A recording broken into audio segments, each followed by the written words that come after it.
सबसे पहले संसार में 4 लोक हैं और हम मानते हैं 3 लोक। 3 लोक हमारे सामने, पाताल लोक, पृथ्वी लोक, आकाश लोक। अब ये चौथा जो है वो लोक कहां से आ गया? कौन कौन जानता है कि चौथा लोक भी है? कोई जानते हैं? हाँ या ना तो कह दो भैया। और जानते हो तो इम्प्रेशन ऐसे करना, नहीं जानते हो तो हमें बोलने में आनंद आए। कोई जानता है? बहुत बढ़िया। चौथा लोक है महामाया लोक, जो सबसे ऊपर है और ब्रह्मा विष्णु महेश भी उसी लोक के अधीन है, समय भी उसी लोक के अधीन है, कर्म भी उसी लोक के अधीन है, दल दानव भी उसी लोक के अधीन है, और मनुष्य और विभिन्न विभिन्न प्रकार की जीव जातियां सभी उस लोक के अधीन है। वह है शक्ति लोक, माया लोक, अर्थात मां परम शक्ति का लोक, मां जगत जननी का लोक, जो सबसे अलग है। उस लोक में किसी की भी जाने की क्षमता नहीं है। यहां तक कि भी उस लोक में जाने के लिए आपको स्वयं राम जी पूर्व रूपेण विष्णु जी का सामना करना पड़ता है, और जब आप विष्णु जी का सामना कर जाते हो तब आपको उस लोक में प्रवेश मिलता है। उस लोक की रखवाली करने वाला कोई और नहीं, स्वयं भगवान विष्णु जी है। जब मां ने गणेश जी की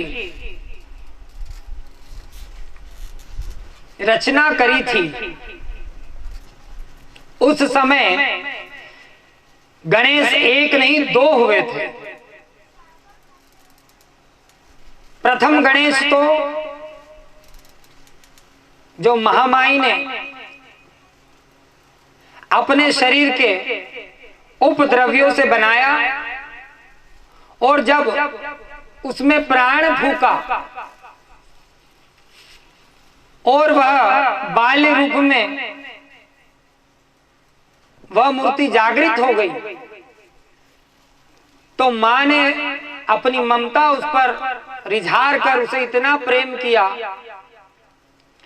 कि भगवान विष्णु भी उस ममता को प्राप्ति के लिए सब कुछ भूलकर गणेश रूप धारण कर उस प्रेम के आनंद को प्राप्ति के लिए मां के पास चले आए, और वही रूप आज भी माया लोक में मुख्य द्वार पर विराजमान है, और सबसे बड़े दूत रूप में भगवान विष्णु जी उस लोक पर आज भी विराजमान है। आज तक उस लोक पर वही पहुंच पाया है जिस पर भगवान विष्णु जी की कृपा हो और स्वीकृति मिल जाए। इसीलिए शास्त्रों में बताया गया है कि कलयुग में मोक्ष का द्वार राम नाम का जपन है, और विष्णु जी ही राम अवतारी हैं। इसलिए हम भी बार बार कह रहे हैं आपसे कि राम नाम जपो, कृपा हो जाए हैं, और माया का लोक द्वार आपके लिए स्वीकृत हो जाए और आप मोक्षित हो जाओगे। तभी जाकर के इस जन्म मृत्यु के भ्रम जाल से आप बचोगे। नहीं तो यह धरती माँ तो है ही है, लेकिन इसे पुराणों में मृत्यु लोक भी बताया गया है। जब ऊपर देवता भी और दानव भी किसी से परेशान हो जाते थे, क्योंकि ऊपर तो सारे अमृत लोग रहते हैं, तो वो परेशान हो जाते थे कि ये व्यक्ति बहुत ज्यादा परेशान कर रहा है, अब इसको तो निष्क्रिय करना पड़ेगा। लेकिन ऊपर संभव नहीं, बोले इसे पहुंचाओ नीचे। 70-80 वर्ष में स्वयं इसको मृत्यु लोग खत्म करते हैं। तो तभी बारी बारी से जिन जिन दानवों को मरना था वो ऊपर नहीं मरे, सब नीचे ही आके मरे। कोई ऊपर मरा क्या? बताओ, चारों लोकों में कोई तीनों लोकों में कोई मरा क्या? नहीं मरा, नीचे ही आके मरा। क्योंकि अगर इस शरीर का, पंच तत्व का, हमारा नहीं, मनुष्यों का शरीर हम कहते पंच तत्व से बना, सभी देवताओं भी पंच तत्व से ही बने हैं। इसीलिए पंचामृत का महत्व है, पंच द्रव्यों का महत्व है, पंच नदियों का महत्व है, पंच भूमियों का महत्व है, और पंच ही न्याय करते हैं। आपने देखा हो ग्रामीण क्षेत्रों में जब पंचायत होती है तो पंच में 5 ही लोग होते हैं। अब आज नई नई विधान हो गई, 7, 8, 10 बैठ जाते हैं, वो एक अलग विषय है, लेकिन पंच का ही महत्व है। चाहे जीव हो, चाहे छोटा कीट पक्षी हो, या मनुष्य हो, या देवता हो, दानव हो, सभी निर्मित हुए पंच तत्व से। और उन पंच तत्व को अलग करने के लिए मृत्यु लोक है, और इस मृत्यु लोक पर ही धर्मराज को अधिकार है। वह इस मृत्यु लोक पर ही आकर के हमसे हमारे प्राण प्रखारु कर सकता है। अगर हम इस मृत्यु लोक से 3 फीट ऊपर भी रहने लगे तो हम लोग अजर और अमर हो जाएंगे, फिर हमें कोई मार नहीं सकता, हमें कोई भी नहीं मार सकता। एक ही व्यक्ति को वरदान स्वरूप मिला था, लेकिन वहां भी विष्णु जी ने नरसिंह अवतार लेकर के अपनी कला का प्रदर्शन कर दिया। उन्होंने यह सिद्ध कर दिया कि देवता प्रथम हैं और प्रथम ही रहेंगे। हिरण्याकश्यप को मारने के लिए विष्णु भगवान ने नरसिंह रूप धारण कर उसे 3.5 फीट ऊपर रख करके मारा था।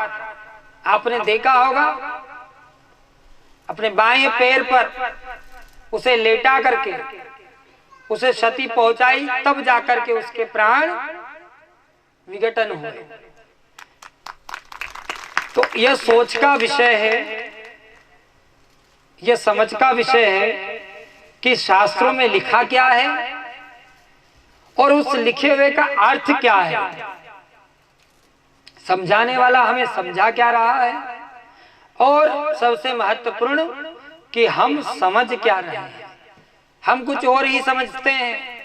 हमने कल भी जैसे बताया, हम आपसे कह रहे हैं बैठ करके कि राम जी चले वन को, प्रजा रो रही थी, प्रजा दुखी हो रही थी, सारे लोग रथ के सामने लेट गए।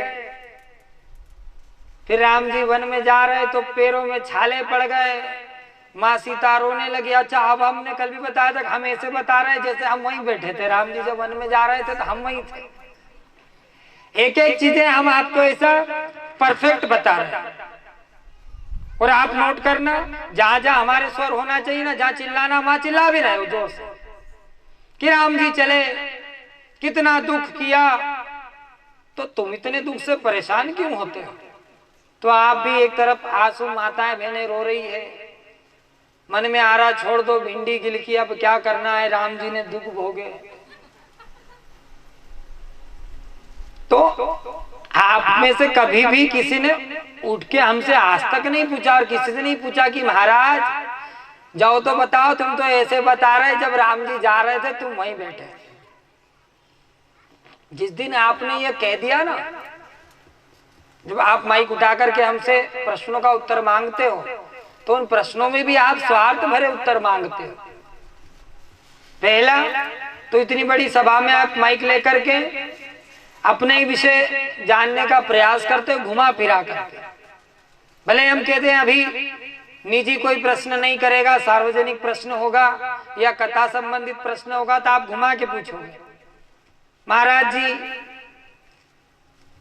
मान लीजिए सांसारिक में जब पति पत्नियों में कलेश होता है तो क्या करें, आपने घुमा के अपना पूछ लिया।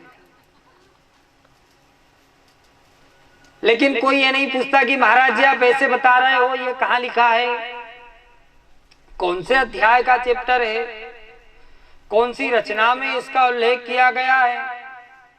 एक तरफ कोई ग्रंथ कहता है कि राम कथा पहले महादेव जी ने गाई, कुछ लोग कहते हैं तुलसीदास जी ने लिखी, कुछ और कहते नहीं